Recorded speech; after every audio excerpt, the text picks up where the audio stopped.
salah satu opsi yang saya tawarkan yaitu tiadakan dancer di saat nyonggolan. Ya. Tiadakan dancer di saat nyonggolan. Karena menurut hemat saya, Dancer yang banyak memicu dancer ya. yang banyak memicu keributan, nanti goyang-goyang bang sedikit ya, senggol-senggol sedikit, hantem itu kan sesama teman. Di Kecimol ini ada 1-2 dancer itu yang melanggar, itu yang akan kita bina, kita didik, ya kita tertibkan.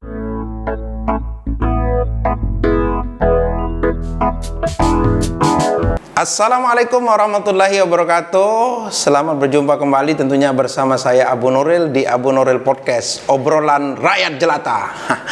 Kali ini saya kedatangan seorang tamu yang juga istimewa, dan beliau adalah seorang seniman. Beliau adalah juga seorang komposer, bahasa kerennya komposer itu, atau sebuah pencipta lagu, dan ya salah satu tokoh musik yang bisa dibilang bisa diperhitungkan di tanah Sasak atau di Lombok ini. Di sesi kali ini kita akan berbincang atau ngobrol panjang sedikit tentang dunia musik dan Kecimol khususnya.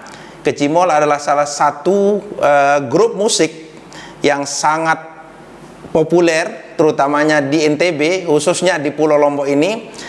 Karena Kecimol ini senantiasa selalu memeriahkan event-event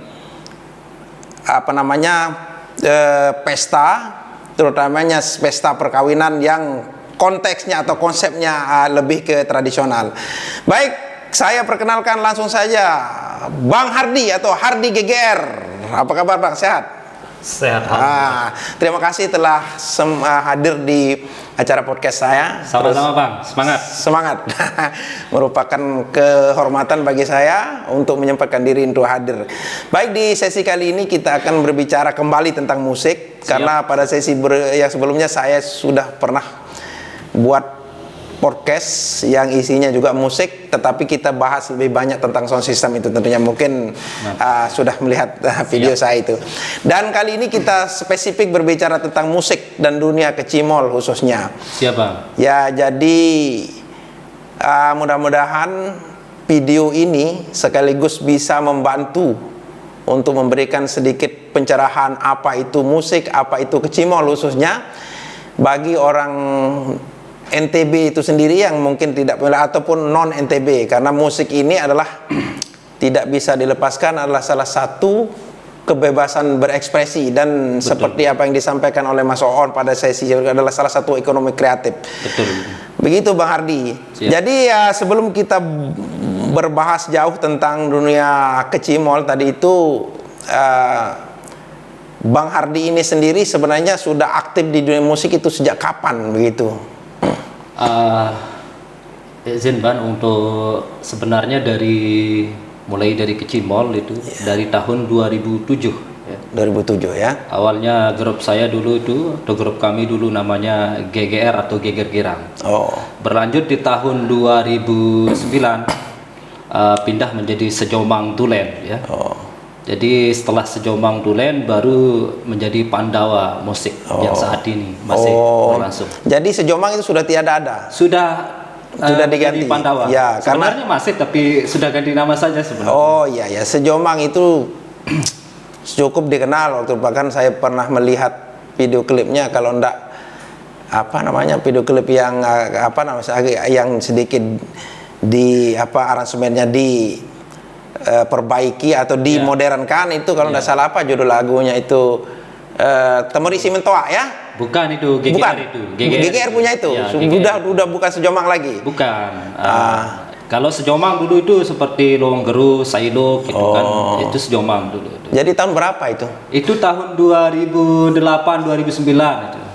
Kalau Temerisi Mentoa ini masih di tahun 2010 kalau nggak salah. Ya, maksud saya Bang Hardi itu mulainya di musik itu sejak tahun berapa kemarin? 2007. 2007? Ya. Membentuk sebuah grup Kecimol ya. Benar. Yang namanya Geger Girang. Geger Girang alias GGR. Iya, kemudian berpindah nama menjadi Sejomang. Dan saat ini menjadi Pandawa. Iya, ya. Baik, sepanjang karirnya Bang Hardi ini di dunia musik ini, boleh diceritakan sedikit tantangan atau suka dukanya barangkali di dunia musik ini? Karena musik ini saya rasa sangat universal dan semua orang menikmatinya. Boleh sharing sedikit? Ya, begini Bang ya. Kalau saya sih dulu sih dari suka sangat dengan musik itu sebenarnya dari masa-masa muda dulu ya. Dari masa-masa muda sejak SD saya itu dulu sebenarnya suka-suka nyanyi ya. Jadi setiap ada acara nyanyi di sekolah itu wajib saya yang dapat juara 1. Oh, mantap. Luar biasa. Tapi memang dari kecil sudah bakatnya. Betul. Ya sama halnya dengan saya yang suka sound system juga dari kecil. Tapi memang kalau musik sama sekali saya tidak tahu tentang hal musik. Cuman musik kan berkaitan erat dengan apa namanya sound system berkaitan erat dengan musik begitu. Terus sepanjang perjalanan Bang Hardy ini sebagai musisi ataupun seniman ini, sekali lagi apa hal-hal yang berat, tantangan-tantangan yang pernah dihadapi di dunia permusikan khususnya?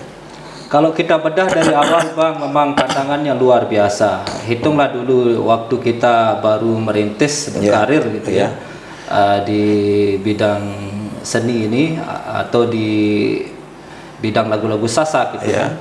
Kita mendapatkan kesulitan yang luar biasa itu dalam mengorbitkan lagu-lagu kita dulu. Itu sulit sekali kalau dulu itu, karena kita harus melalui tahap prosesnya yang luar biasa super ketat ya. Karena kita dulu itu bernaungnya di produser. Beda dengan sekarang, dengan era digital kita bisa berkarya sendiri langsung upload di YouTube kan. Kalau dulu itu prosesnya luar biasa. Kita memasukkan lagu di produser maupun di label-label tertentu yang ingin kita masuki, itu prosesnya berbulan-bulan itu. Apakah lagu atau karya kita ini bisa diterima atau tidak. Jadi kita tuh berprosesnya yang cukup ketat dulu. Bahkan saya pernah mengalami penolakan album saya dulu, mungkin ada 4 album yang pernah saya ditolak oleh produser gitu kan. Karena mungkin dipandang, kenapa alasannya? Iya, karena belum kita ada bukti, belum kita punya bukti. Nah, namun itu tidak mematahkan semangat saya, berkat dukungan teman-teman juga, khususnya teman-teman yang dekat. Jadi saya terus berkarya. Jadi saya juga selalu memantau apa yang disukai oleh masyarakat pada saat itu. Jadi setelah saya mengeluarkan album perdana itu kurang diminati. Namun itu tidak membuat saya menyerah. Begitu kedua saya mengeluarkan album, ya alhamdulillah bisa jalan. Ketiganya itu album Panci Tepong itu alhamdulillah luar biasa itu. Ya, dari situlah pembuktiannya di produser. Sejak Panci Tepong itu kita bisa membuktikan, kita bisa diterima di semua produser. Ternyata karya kita bisa diterima di masyarakat ya? Iya, bisa diterima. Baik, mungkin sekarang kemudahan atau perkembangan teknologi, media, informasi dan sebagainya yang membantu, memfasilitasi generasi termasuk Bang Hardy untuk lebih banyak berkarya. Mungkin pada saat itu akses ke ke IT itu mungkin kurang ya? Itu salah satu penyebabnya ya. Ruang kita itu sangat kurang. Baik. Terus sepanjang berkarya udah seberapa album yang Bang Hardy sudah rilis ini? Yang berbentuk kaset gitu ya, atau PCD, DVD itu sudah 11 album. Lumayan. 11 album. Salah satunya Panci Tepong itu ya. Panci Tepong dan Gonta Ganti juga itu salah satu lagu yang hit di sana itu, ada Besaingan itu dan Brian Batur juga. Ya, saya termasuk salah satu penikmat musik, dan salah satu hit yang sangat saya sukai senang itu adalah tadi Panci Tepong itu. Panci Tepong. Ya, dan kalau nggak salah kemarin saya lihat ada rilis terbaru ya, versi terbaru dari Panci Tepong, itu luar biasa itu. Baik Bang Hardy ini kan sebuah komposer ya, atau pencipta lagu lah. Jadi album-album yang diorbitkan itu adalah ciptaan Bang Hardy itu sendiri? Ciptaan sendiri. Bukan ciptaan orang lain ya? Bukan. Jadi hampir 90% saya itu membawakan lagu, atau yang saya vokal langsung itu 90% lagu karya sendiri. Ada yang dinyanyikan oleh artis lain? Banyak. Yang seperti penyanyi lain, dan ada Bang Ian, Bang Ian Praku, Mbak Erni. dan sebagainya. Oh ya baik. Baik. Sebenarnya kalau kita lihat perkembangan dunia musik di Lombok, khususnya di Lombok dan umumnya di NTB, itu sangat luar biasa. Bahkan pada podcast sebelumnya saya berbincang dengan Mas Oon bahwa kehadiran Kecimol ini sekarang sangat membantu menciptakan generasi-generasi bibit-bibit baru untuk bermusik, dan katanya bagus-bagus juga. Nah, dari situ cuma satu hal yang saya ingin mau tahu sebenarnya. Saya sedikit tergelitik karena karya-karya ini sebenarnya bagus. Cuma mungkin agak dipandang sebelah mata, maaf dalam tanda kutip, oleh mungkin apa sebenarnya yang terjadi di dunia musik ini, sehingga biasanya kalau di Jakarta misalnya kok begitu dihargainya, kita kenapa? Salahnya di mana sebenarnya? Salahnya artisnya kah? Atau salah produsernya kah? Atau di mana? Mungkin bisa dijelaskan di mana masalahnya? Mungkin ya begini, menurut hemat saya Bang ya. Ya. Kecimol maupun Ciloka ini sebenarnya harus kita support ya. Namun kita juga tidak bisa menutup mata dengan rekam jejak Kecimol di masa lalu itu memang buruk menurut saya. Karena kenapa saya bisa mengatakan ini buruk? Karena dulu Kecimol itu semau-maunya, sebebas-bebasnya. Kita lihat dari segi busananya, pornografi, tidak mencerminkan budaya Sasak dulu itu. Namun setelah dari 2022 itu Kecimol ini sangat beda sekarang. Sejak berdirinya sebuah organisasi yang kita namakan AKNTB, kebetulan saya juga di sana tuh pendirinya. Kita tata Kecimol ini dari yang biasa dipandang sebelah mata seperti apa yang disampaikan, bisa diterima di semua kalangan. Bahkan saya sempat menyampaikan beberapa kali saya menyampaikan cita-cita saya itu ingin Kecimol ini mendunia. Artinya kenapa saya bercita-cita Kecimol ini mendunia? Kita harus melakukan strategi atau langkah-langkah yang konkret lah. Dalam arti sekarang ini kan era digital, kita menyambung lagi, kita masuk lagi ke era digital. Dengan adanya era digital, kita ini akan gampang menaikkan nama baik Kecimol ini. Gampang untuk mempromosikan, membawa nama Kecimol ini keluar Bang gampang sekali. Namun ada langkah yang lebih harus kita perhatikan, yang harus kita lakukan, yaitu dengan memperbaiki tata cara kita berkesenian ini dulu. Terutama dari segi pakaian, harus kita bisa merubah yang dulu urak-urakan gitu. Sekarang kita tata dari segi busananya dulu kan. Kedua dari segi goyangannya. Yang dulu bisa digendong-gendong jogetnya Bang, sekarang sudah tidak bisa. Karena itu sudah kita batasi melalui peraturan organisasi. Dulu yang bisa Kecimol ini terkenal konsumsi minuman keras, maaf Bang kalau sekarang sudah tidak bisa lagi itu dipertontonkan. Jadi semua itu kita batasi demi Kecimol ini bisa diterima di semua kalangan. Demi kelangsungannya. Iya, demi kelangsungannya. Kenapa saya berkeinginan atau bercita-cita Kecimol ini harus mendunia? Ya kita harus mulai dari situ. Kalau tidak bisa diterima di semua kalangan, ya tidak bisa Bang. Jadi langkah konkretnya dulu itu. Oke, sedikit. Saudara-saudara, Bang Hardi ini adalah salah satu merupakan seorang dari ketua atau juga sekaligus pendiri AKNTB. AKNTB adalah Asosiasi Kecimol Nusa Tenggara Barat, yang sebagian besar sekarang Kecimol mungkin bernaung di bawahnya. Kita bahas sedikit tentang kita lanjut sedikit tentang dunia Kecimol tadi itu. Kecimol ini sebenarnya sangat bagus. Ini sebagaimana yang disampaikan sebelumnya bahwa ekonomi kreatif. Dan di sini adalah media generasi-generasi ini untuk berkarya sebenarnya. Dan itu harus diperjuangkan. Cuma barangkali ada perlu penataan seperti Bang Hardi bilang tadi, dan menurut saya perlunya ada regulasi yang mengatur tentang itu. Tetapi sejauh ini kan seperti yang sudah saya singgung sebelumnya, pemerintah kurang peka. ada hal-hal itu. Adapun AKNTB ini atau Asosiasi Kecimol Nusa Tenggara Barat ini nanti itu akan saya gali. Apa sebenarnya AKNTB itu? Adalah salah satu modal utama sebenarnya untuk keberlangsungan. Maksud saya untuk mengetuk hati pemangku kepentingan pemerintah untuk mengatur. Maksud saya begini, Kecimol ini terlebih dari suka atau tidak suka dia menciptakan suatu kontroversi. Betul. Kan. Salah satu yang kontroversi yang tadi disinggung adalah masalah dancer yang ada pornografi, porno aksi. Saya sering mengatakan bahwa eloklah kalau pemerintah daerah membentuk suatu peraturan atau regulasi, mungkin bentuknya pergub atau perdes. Bukan perdes, pergub atau perkap, peraturan daerah yang bentuk pergub yang lebih bagus sebenarnya. Jadi mungkin barangkali salah satu konsideran yang bisa dimasuk di sana nanti Kecimol ini harus diakomodasi.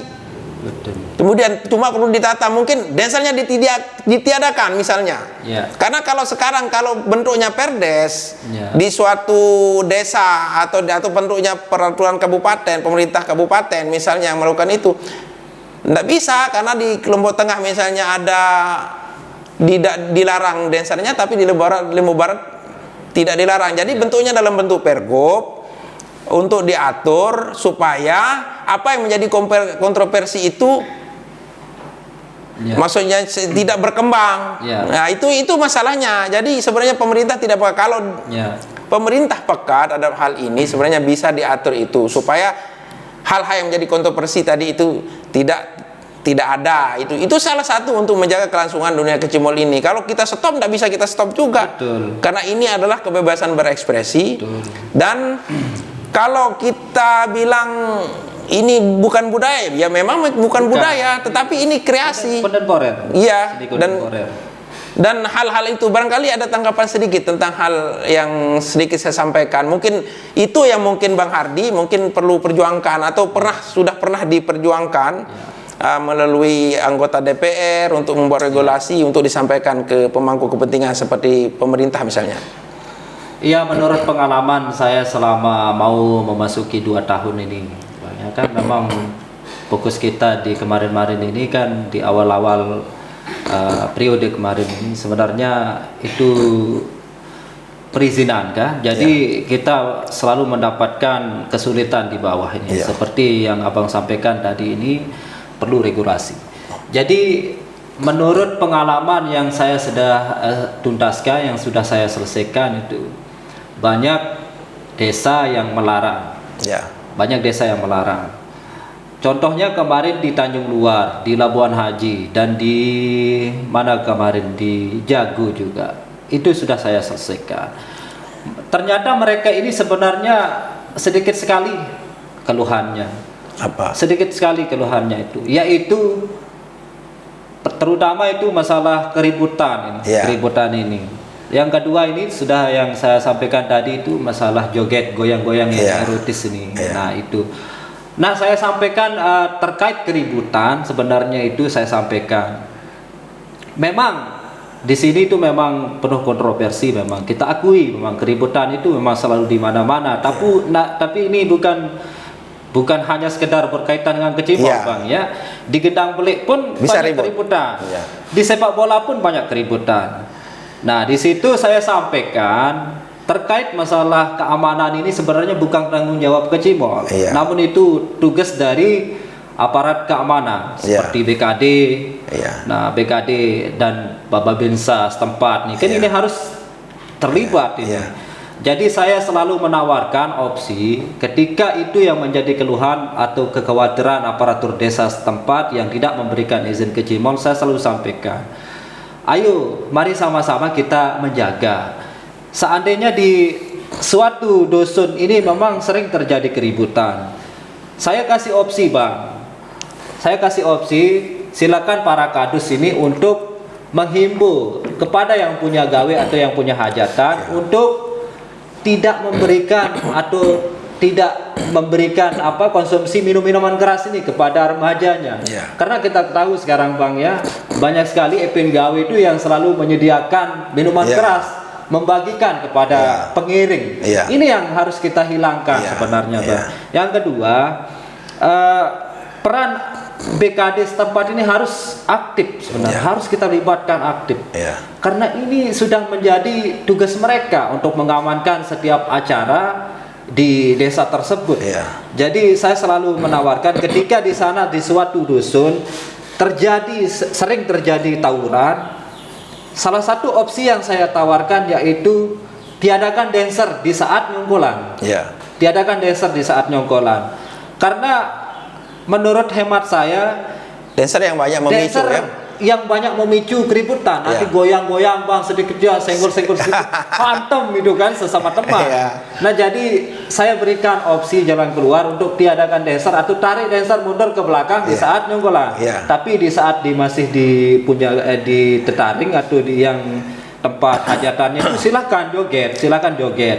Karena di sana tuh di bawah tetaring atau tempat hajatan lokasi gawe ini minim sekali keributan.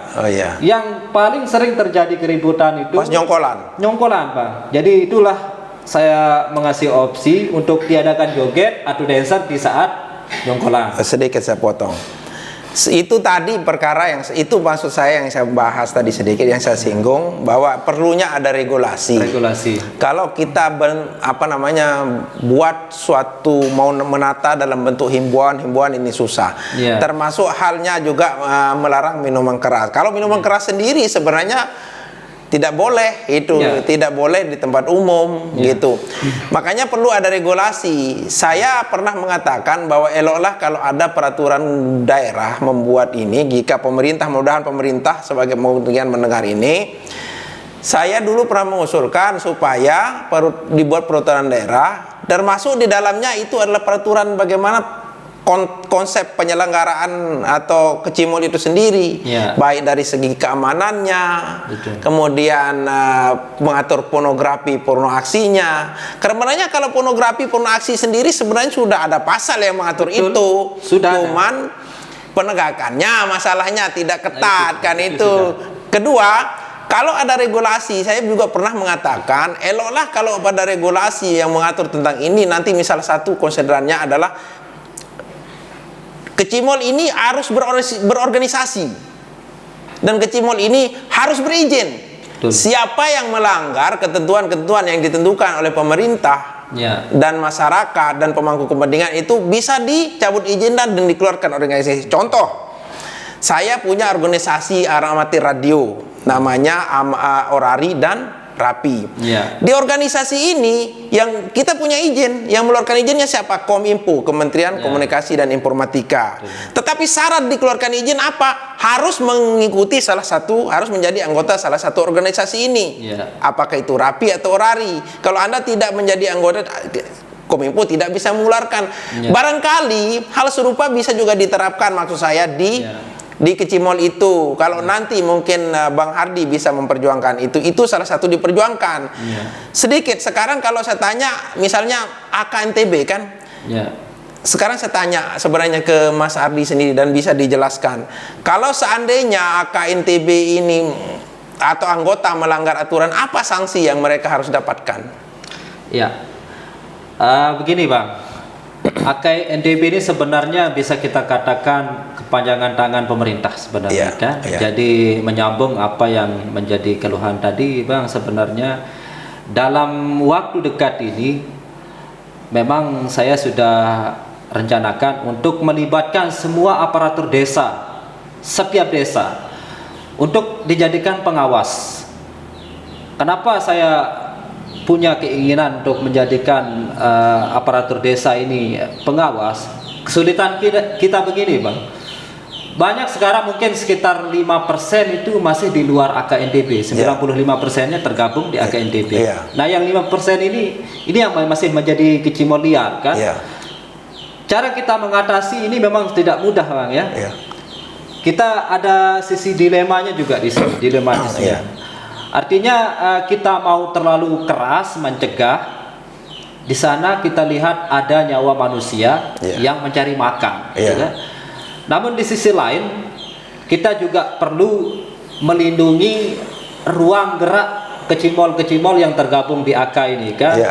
Jangan sampai nanti kecimol-kecimol yang sudah tergabung ini bisa terhalang masuknya di suatu dusun atau tempat ini karena ulah-ulah atau aksi-aksi yang tidak sopan ini oleh kecimol-kecimol yang di luar AK ini. Jadi ketika kita ingin mencegah itu, Bang, ya, kesulitan kami selama ini di lapangan itu memang keterbatasan pengurus, ya. Dalam arti kita ini pengurusnya masih kurang, Bang. Pengurusnya masih kurang. Sekarang kecimol yang ngejob itu 60-70 ya, Bang, ya. Pengurus pengawas lapangan kita tuh hanya mungkin 15-20 orang, Bang. Nggak kecakup semuanya. Jadi ketika di Lombok Timur ada pelanggaran, sedangkan di Lombok Timur itu bukan hanya 1-2 yang ngejob, Bang. Banyak sekali kecimol yang ngejob. Jadi itulah kesulitan kita untuk mendeteksi kecimol-kecimol yang di luar AK ini. Oke, sebentar. Begini mas saya, itu satu hal, kan?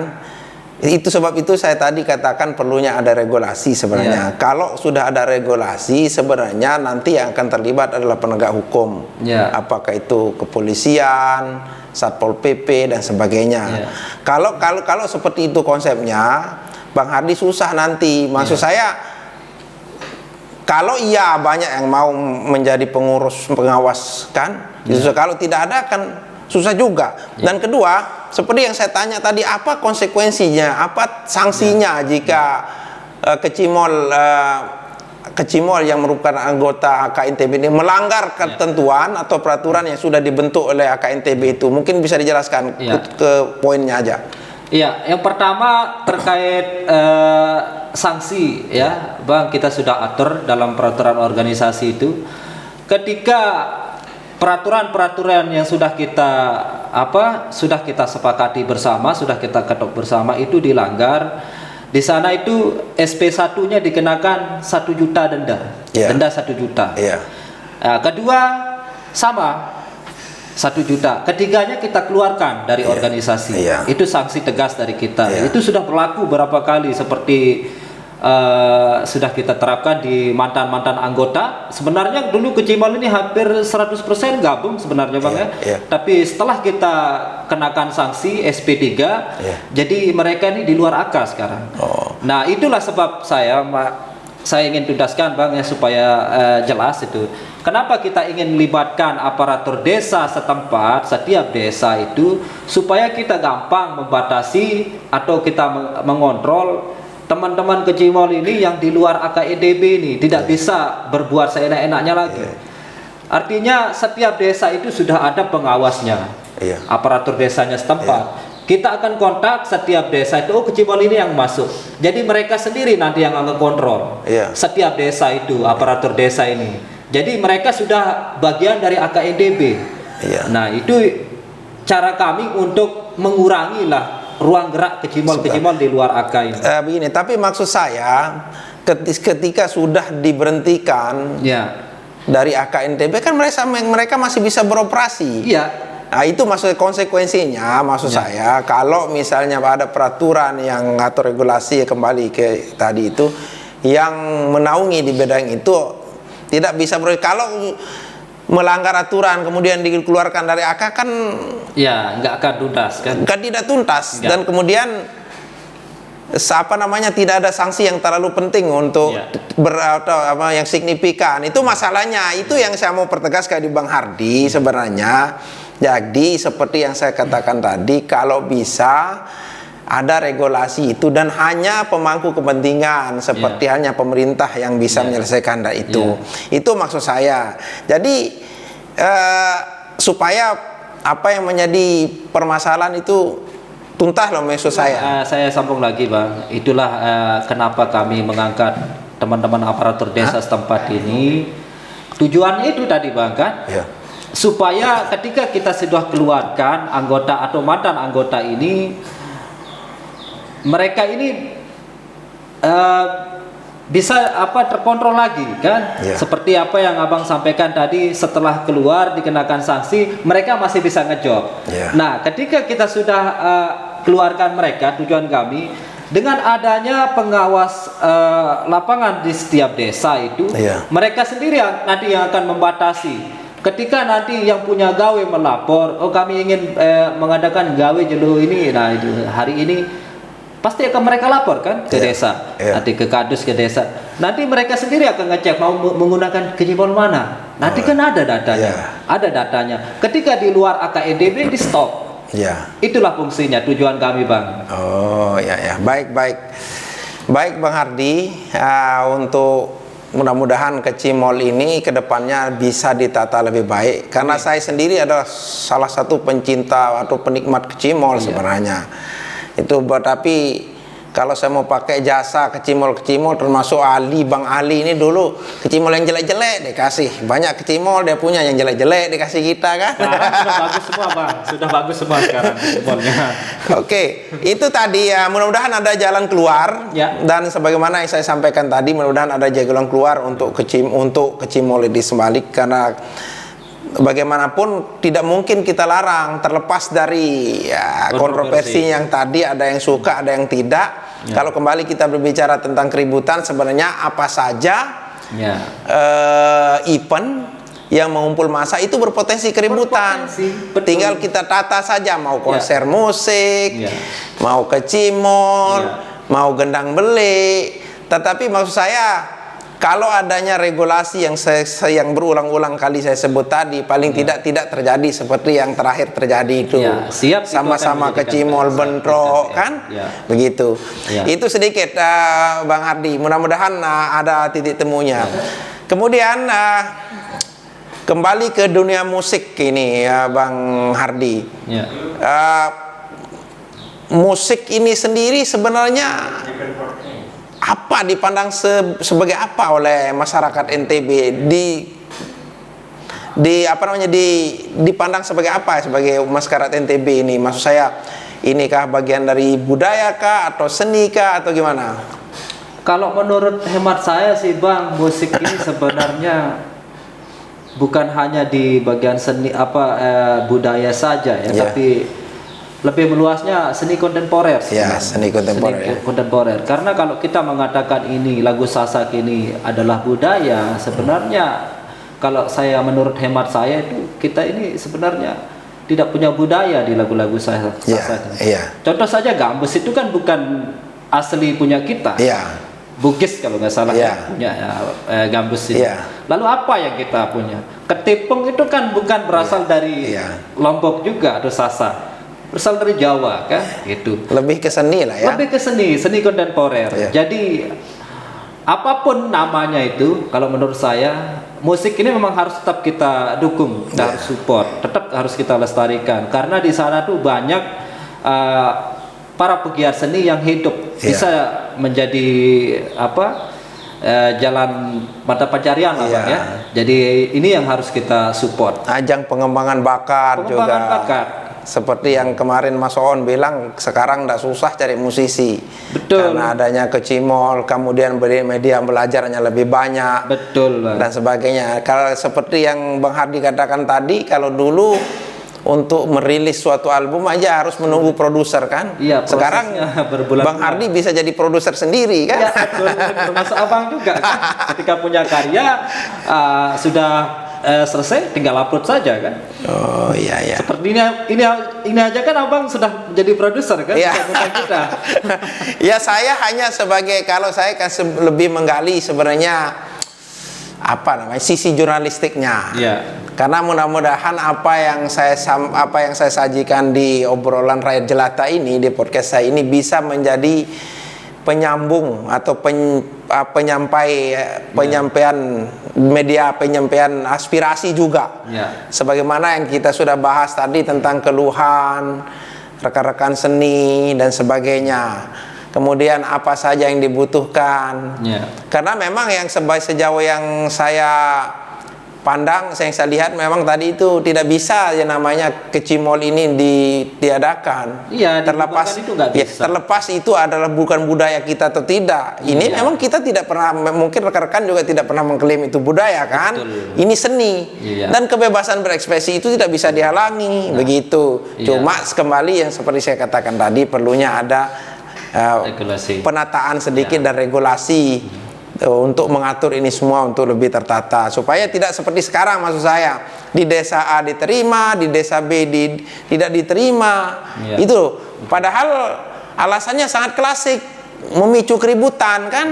Kalau memicu keributan seperti itu kan ya mungkin sangat gampang itu diselesaikan. Kembali ke AKNTB sedikit tadi. AKNTB ini berdiri tahun berapa? Di awal tahun 2022. Ya. Januari. Iya, semangat awalnya itu untuk sebenarnya kita dirikan AK ini dulu sebenarnya atas dasar ini ya, banyaknya ruang gerak Kecimol ini yang ditutup sebenarnya. Ya, ditutup ya. Ditutup pasca corona ini kan banyak sekali Kecimol yang nganggur, tidak jalan. Mau masuk ke sana tidak boleh, tidak diperbolehkan.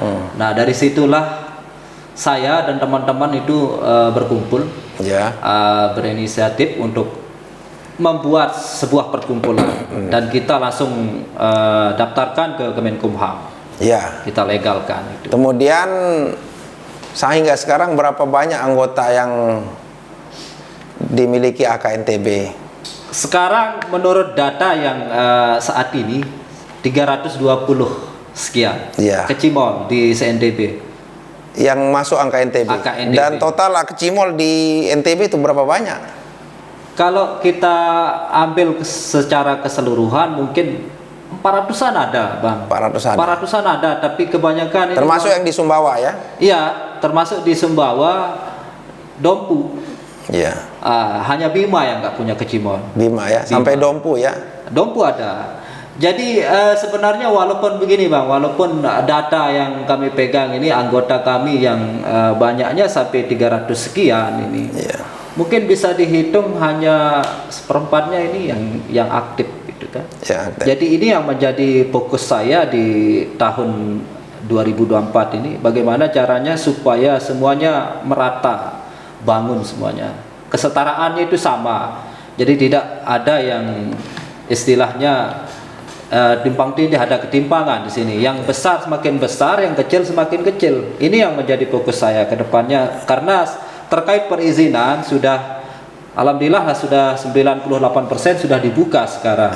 Sudah selesai terkait perizinan. Sekarang fokus saya itu untuk pemerataan ini. Pemerataan ini supaya... Pemerataan dalam arti apa? Kecimol yang kecil, contohnya bukannya kita mengecilkan satu sama lain. Kecimol yang kecil atau yang belum punya nama kita angkat. Contohnya, seandainya nanti salah satu Kecimol di Gobuk Plenggeh nih kan, sudah bertahun-tahun vakum, namun Kecimol ini terdaftar di AKNTB. Nah, sekarang kita akan angkat supaya setara dengan yang besar-besar seperti Megantara, Irama, Aldepa yang dan lain-lainnya. Oh, jadi asosiasi ini lebih untuk memperdayakan anggota-anggota atau Kecimol-Kecimol ini sendiri ya? Iya, karena setelah perizinan ini selesai, fokus kami seperti apa yang saya sampaikan tadi itu pemerataan. Jadi yang kecil-kecil ini sekarang kita akan bantu Bang. Dengan cara kita akan bantu ini teman-teman ini, kita akan fasilitasi segala kebutuhan atau kekurangan yang menjadi hambatan mereka ini untuk bangkit. Contohnya alat musik. Seandainya nanti ada anggota AKNTB ingin bangkit lagi, tapi kita lihat ownernya ini belum mampu untuk bersaing di era sekarang ini, kita akan bantu, kita akan suntik dengan dana kas AKNTB. Kita akan kasih keringanan, yaitu melalui kredit. Apa yang dibutuhkan, misalnya power speaker, bisa kita bayarkan dulu, nanti mereka ini akan store. Itu dalam akan bertahap, tapi Bang ya, bertahap. Misalnya dalam tahun ini berapa grup, 10 grup, itu yang akan kita fokuskan dulu. Tahun berikutnya lanjut lagi ke grup berikutnya supaya semuanya setara dengan grup-grup yang naik sekarang ini. Pernah kan nggak dipikirkan bahwa perlunya ada suatu media khusus, khusus misalnya untuk AKNTB, maksudnya media khusus untuk mempromosikan, atau lebih kepada untuk mempromosikan supaya Kecimol-Kecimol yang menjadi anggota NTB ini lebih bisa berkembang, maksudnya supaya bisa, misalnya contohnya channel YouTube kah, TikTok dan sebagainya, media khusus lah, diciptakan. Jadi tidak mulu yang besar besar mulu. Ya. Karena kalau kita lihat trennya sebenarnya Kecimol ini lebih dominan kepada menonjolkan sound system kan. Ya, betul. Sound systemnya ada yang besar, ada yang kecil. Tetapi kadang-kadang Kecimol yang sudah besar-besar ini tidak mulu sound systemnya bagus. Ada yang lebih bagus tidak dikenal juga. Ya, nah, betul. Di situ masalahnya. Sebab itu saya katakan, pernahkah diupayakan supaya ada media khusus untuk mempromosikan kecimol-kecimol yang bukan kecimol terkenal, ya, padahal dia bagus gitu loh. Ya. Mungkin itu fakta, Bang. Real ya, itu, ya. Bang. Mungkin itu salah satu yang saya mau tanya. Ya, sebenarnya kalau kita berbicara terkait media, Bang, ya, sebenarnya sekarang itu sudah kita libatkan juga di dalam AKNTB ini komunitas-komunitas YouTuber ya, seperti salah satu contoh KLS, KYNTB, dan KYLJ itu terlibat di dalam AKNTB. Dan di setiap rapat, forum rapat, mereka ini juga kita libatkan, kita undang ya. Jadi kita selalu mengarahkan kepada mereka untuk bersikap netral. Siapapun itu, kecimol manapun, ketika itu sudah menjadi anggota AKNTB harus diekspos. Harus diekspos. Karena jangan sampai ada 1-2 kecimol yang mendominasi di media ya. Itu yang saya tidak mau sebenarnya, Bang ya. Jadi melihat fenomena ini yang akan menimbulkan ketimpangan nanti ketika teman-teman media atau YouTuber ini tidak netral. Makanya saya selalu mengarahkan atau saya meminta kepada teman-teman ini untuk bersikap netral. Jadi sekarang ini juga dengan mengantisipasi mereka ini tidak bersikap netral, kita sudah arahkan setiap owner itu untuk membuat official. Oke, sebentar, sedikit saya potong. Kalau kembali kita berbicara tentang YouTube, kan media yang dipakai kan sekarang YouTube. Betul. Karena Anda sendiri adalah YouTuber kan. Jadi tidak bisa dipungkiri bahwa YouTube ini kan dia lebih kepada profit oriented atau orientasi keuntungan, itu maksud saya. Jadi agak susah sih menurut saya, kita mau mengatakan bahwa YouTuber ini bisa dianggap netral. Karena yang jelas mana yang konten yang kira-kira membuat rating dia naik itu yang akan dikuda. Sebab itu saya katakan eloklah kalau misalnya AKNTB atau Bang Hardi dan rekan-rekan nanti itu bikin media khusus, misalnya channel YouTube AKNTB atau TV lokal, TV komunitas AKNTB yang kontennya itu untuk mengakomodasi semua kecimol-kecimol ini, apakah itu kecimol terkenal atau tidak, terlebih-lebih yang belum terkenal ini, yang belum punya pasar begitu loh. Itu maksud saya.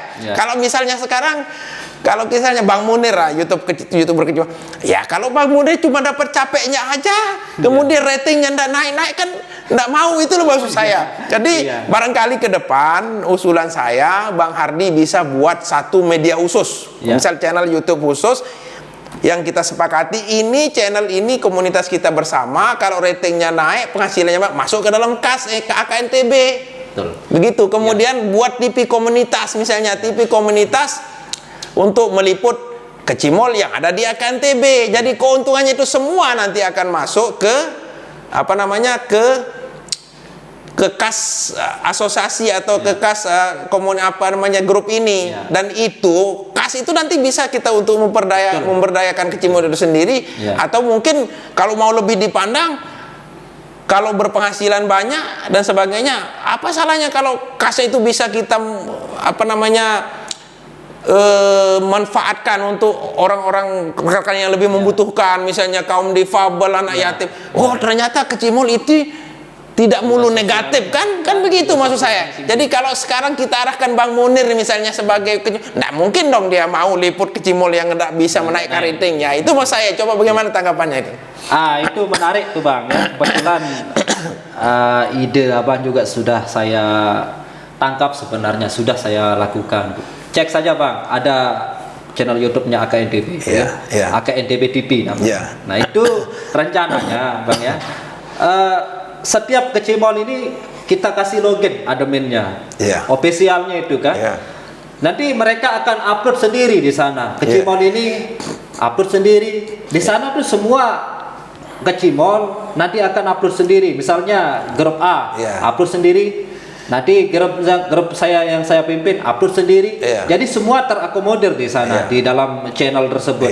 Jadi fokus masyarakat juga ketika nanti Kecimol, contohnya Lembayung Sutra itu. Nanti siapa adminnya Lembayung Sutra itu, dia sendiri juga bisa expose videonya di sana. Kegiatannya. Punya akses langsung ke akunnya ya? Punya, langsung semuanya kita akan bagikan supaya mereka bisa login sendiri. Jadi bukan hanya menyerahkan video kan ke kita, ke admin AKNDB, lalu bisa diupload. Nah, mereka bisa kita beri kemudahan untuk upload sendiri nanti di sana, Bang. Nanti seperti apa yang sampaikan tadi itu, hasilnya itu akan lari ke dana kas. Nah, itu bagus sih. Itu salah satu yang sudah luar biasa, itu bagus. Ya, tinggal kita menata kembali AKNDB ini. Baik Bang Hardi, karena mungkin barangkali kita cukupkan dulu untuk sesi kali ini. Kita ada sesi berikutnya nanti di lain waktu dan kesempatan. Dan tentunya saya berharap apa yang menjadi diskusi kita bisa sampai ke pemangku kepentingan untuk ditata kembali supaya tidak menjadi kontroversi. Mana yang dia anggap sebagai kontroversi bisa mungkin ditata kembali, karena kalau pemerintah mendengar ini dan betul-betul mau membuat regulasi peka sebenarnya. Masalahnya pemerintah ini tidak peka saja sebenarnya. Tidak peka dan terhadap apa menjadi kendala kita. Karena ini adalah ekonomi kreatif sebagaimana yang Mas On sampaikan, dan ini harus diakomodasi, cuma perlu ditata. Barangkali di sini bagi pemangku kepentingan untuk silahkan turun tanganlah, tatalah apa yang perlu didata, gitu kan. Kalau misalnya dancernya menjadi kontroversi, mungkin bisa ditiadakan dengan aturan, atau mungkin keributan masalahnya mungkin bisa dibuatkan regulasi supaya semua keamanan desa atau Babin Kantipmas itu bisa bertindak sesuai dengan peraturan yang sudah dibuat. Ada closing? Ada closing? Silakan. Saya ingin tambahkan sedikit ya, untuk teman-teman khususnya masyarakat NDB maupun yang di luar ya, khususnya para pencinta Kecimol ya.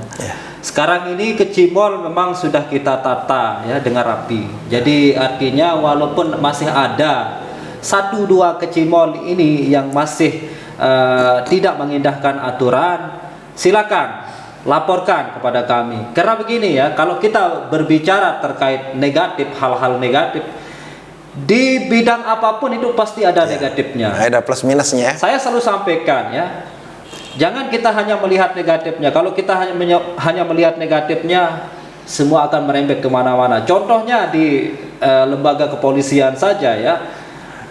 Verdi Sambo itu gimana kejamnya? Tapi apakah kita harus memvonis semua polisi itu seperti itu? Ya tidak. Itu adalah oknum ya. Oknum. Jadi ada juga seorang guru ngaji yang memperkosa muridnya, santrinya itu sampai 25 kalau nggak salah itu. Tapi apakah kita harus memvonis semua guru ngaji itu seperti itu? Ya enggak. Begitupun dengan kami di Kecimol ini, ada 1-2 dancer itu yang melanggar, itu yang akan kita bina, kita didik ya, kita tertibkan supaya nanti adik-adik kita ini bisa terdidik. Alhamdulillah sekarang sudah banyak adik-adik dancer ini yang sudah sopan ya, sudah artinya sudah menyadari apa yang menjadi tuntutan pasar ini sebenarnya kan. Jadi batas-batas kewajaran. Batas-batasnya jangan sampai kita keluar dari norma-norma adat budaya kita seharusnya begitu ya. Jadi yang terakhir untuk teman-teman YouTuber juga, khususnya yang main di konten Kecimol, mari kita sama-sama menjaga supaya kita sebelum mengupload itu kita filter atau kita filter dulu mana video yang layak dan tidak. Ketika ada hal-hal yang negatif ya jangan kita expose. Kena dampaknya di kita kan. Dampaknya ke Kecimol. Dampaknya bukan hanya ke Kecimol, Bang. Ke YouTuber, ke pedagang kaki lima, pedagang es pentol itu semua kena dampak juga. Ketika Kecimol ditutup nanti mereka semua ini akan kehilangan mata pencarian juga. Contohnya YouTuber mau syuting apa kalau Kecimolnya ditutup? Pedagang pentol, pedagang es ini mau jualan di mana? Kalau keramaiannya sudah dipersempit. Gitu saja Bang, jadi tolong dijaga saudara-saudaraku. Baik, terima kasih. Itu dia akhir dari sesi kita, tentunya bersama Bang Hardi di sini, salah satu ketua dari Asosiasi Kecimol Nusa Tenggara Barat. Dan sebagaimana yang kita ketahui bahwa kecimol ini memang betul sudah mendunia, sudah sampai ke Malaysia, sampai ke Singapura dan sebagainya. Tinggal ditata kembali. Baik rekan-rekan, itu dia akhir dari obrolan kita. Ini adalah diskusi kami hanya mendiskusi dan Andalah yang menilainya. Dan semoga kecimol di Nusa Tenggara Barat ini sukses selalu dan tetap dalam norma-norma yang tentunya kita sangat-sangat hormati. Terima kasih. Demikian. Wassalamualaikum warahmatullahi wabarakatuh. Semangat. Siap.